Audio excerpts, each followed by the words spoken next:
বিশ্বাস করো প্রচন্ড ঘুম পাচ্ছে।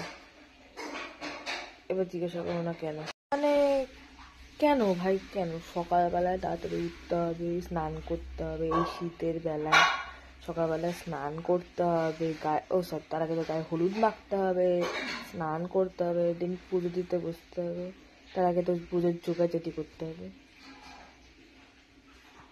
মানে কেন ভাই?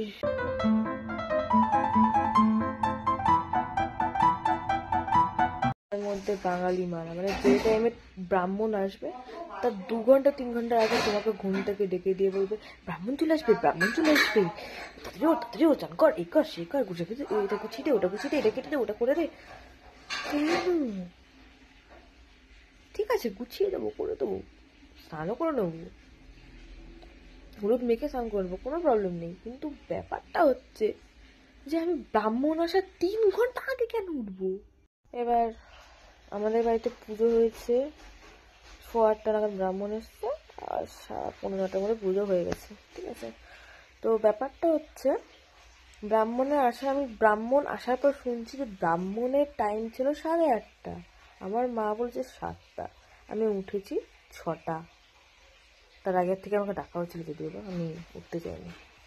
তারপরে গিয়ে আমার এক বান্ধবীর বাড়ি, আমার বাড়ির কাছেই বাড়ি, তার বাড়ি থেকে দুধ এনেছি, এখানে আমাকে লিটারেলি তাড়া দেওয়া হচ্ছিল, ওঠ রে, এটা কর রে, এটা কর রে, ওঠ রে, ওঠ রে, ওঠ রে। একে তো আমি রাত্রেবেলা আমার ঘুম হয়নি, তার মধ্যে তাকিয়ে ওঠা। এবার কথা হচ্ছে যতই কাছে বান্ধবীর বাড়ি হোক না কেন, সকালবেলা দারুণ কুয়াশা পড়েছিল, দারুণ ঠান্ডা লাগছিল, ঠিক আছে। তার মধ্যে আমার মা খেদিয়ে আমাকে ওর বাড়িতে পাঠিয়েছে দুধ আনার জন্য। যাই হোক, দুধ ফুধ আনলাম করলাম, সব রেডি করে সব লোকজন চলে এসে, মানে মায়ের স্টুডেন্টরা চলে এসে অঞ্জলি দেওয়ার জন্য আমিও বসে আছি। ব্রাহ্মণ ভাই দেখি আসেই না, তার মধ্যে আমার মা কি, আমার মায়ের ইন্টারেস্টে কোথায়? আমার মায়ের ইন্টারেস্ট হচ্ছে ইয়াং ব্রাহ্মণ। কি রে ভাই, ইয়াং ব্রাহ্মণটা কি ভাই? এতদিন ধরে তো বুড়া বাইরা একটু মানে মাঝারি বয়সী লোকজন পুরোহিত আসতো, অল্প বয়সী ব্রাহ্মণটা কে? পরে যখন সে ব্রাহ্মণ ঢোকে তখন দেখি সে আমার একটা বন্ধু। আমি বলছি ভাই ভাই রে, তোর আসার টাইম কখন ছিল? আমি 8:30 আসতাম। আমি বলছি ভাই আমার মা বলেছে তুই নাকি 7টার মধ্যে ঢুকবি,